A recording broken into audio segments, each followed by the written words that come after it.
Every moment of your life, you're answering 3 questions. Jot them down. 3 questions. First question is, what are you going to focus on?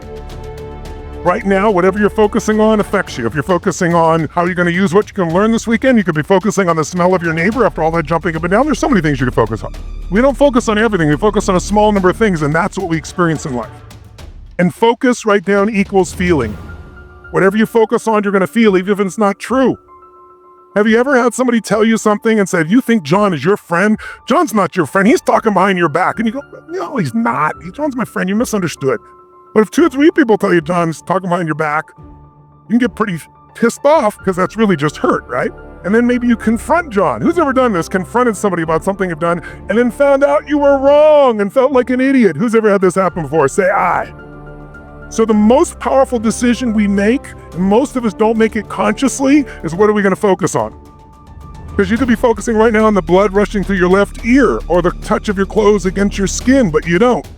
Most of what your brain does is distort, delete, and generalize. That makes life simple. And the problem is when you distort, delete, and generalize, you miss a lot of your life.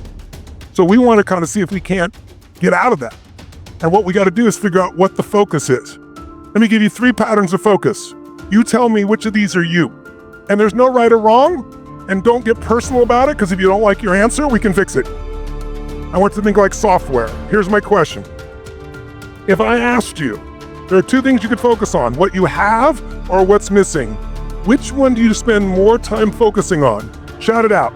You can hear in the room, you were not taking a poll, one is dominant. Raise your hand if you focus more on what's missing. Raise your hand nice and high. Keep your hands high and look around this room. It's about 95% of the room. Now I have a simple question for you. The really important question. It's a simple one, but an important one. Just think software. Don't think personality. If your brain is constantly focusing on what's missing, how can you ever sustain happiness no matter how successful you become? It is impossible. Raise your hand if you see this.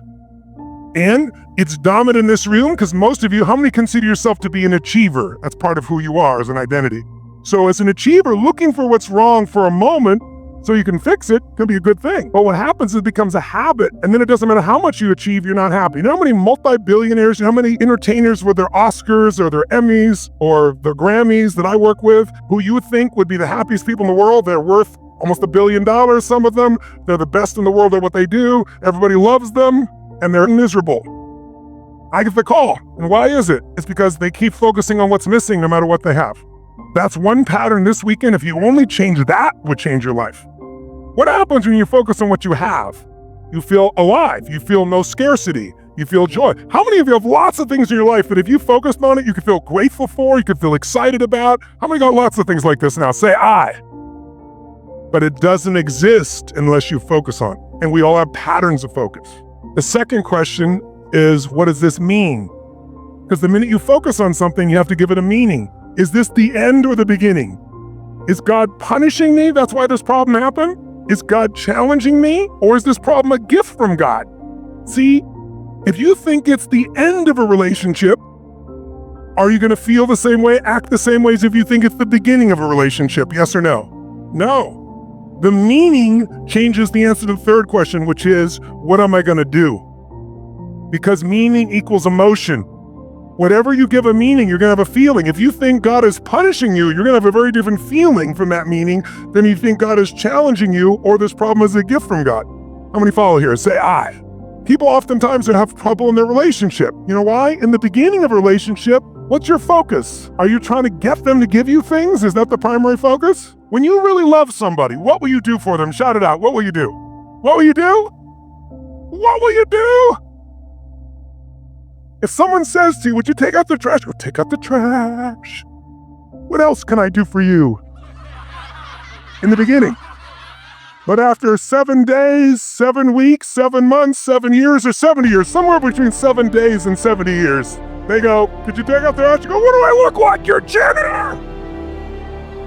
I don't know what it is. We used to have so much passion. What happened? If you do what you did in the beginning of the relationship, at the end of the relationship, there won't be in it. Because in the beginning, it wasn't a trade. You weren't measuring your meaning. You were focused on how to give. How many can relate to this here? Say I. Once you start measuring what you're getting, it's a transaction. Transactions don't make anyone feel good long term. I'll give you another one on focus, another pattern. Do you tend to focus more on what you can control or what you can't control, what's outside your control? Which do you tend to focus more, what you can control or can't control? And watch this, it'll be a different pattern this year, I guarantee you. Raise your hand if you focus more on what you can control. Raise your hand. Keep your hands up nice and high. Look around. It's about 80%. How many focus on what you can't control? Can't control.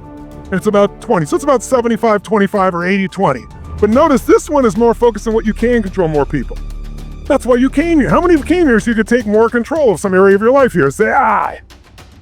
That's why you're here. And how many of you know someone that you wish came with you that freaking needs this way more than you do, and they're not here? Why? They focus on what's missing, I guarantee you, and they focus on what they can't control, or they think it's just some guy talking and that can't change your life, which is really an unconscious belief that I can't change it. Now, some of you have both. What's missing is your focus and what you can't control. How are you gonna feel? Just forget you personally. Think of it as software in the brain. What is someone gonna feel is constantly focused on what's missing and what they can't control? What would you have to feel, my friends? Come on, tell me.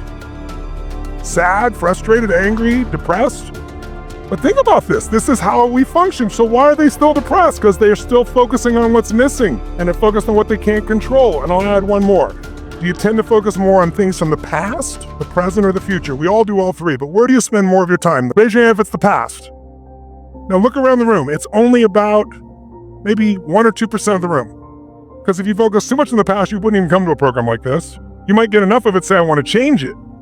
But if you focus on the past that you can't control it, makes it pretty tough. How many focus more on the present? That's where you spend more of your time, in the present moment. How many focus more on the future? Watch this. Look at this future-based room here. Because that's what achievers do, right? We're focused on how to create a better future. Maybe you came for that. So what's the goal? Well, certainly you want to use all three, but if you're going to spend your predominant time and you want enjoyment, it's the present. If you want to create a great life, it's the future. So it's a balance between the present and future. These three patterns alone can change your whole life. What if you came here and you're always focused on what's missing, and we retrain your brain to find all the unbelievable magic and magnificence in your life, and you keep seeing it, feeling it daily? Will they give you more energy or less energy? Hell of a lot more energy, and that's what's going to change it all. So our focus is the first question. Second question is what's going to mean. Is this the end or the beginning? Will that change how you feel? And based on how you feel, will you answer what to do differently? You bet. These three questions are happening every moment of your life.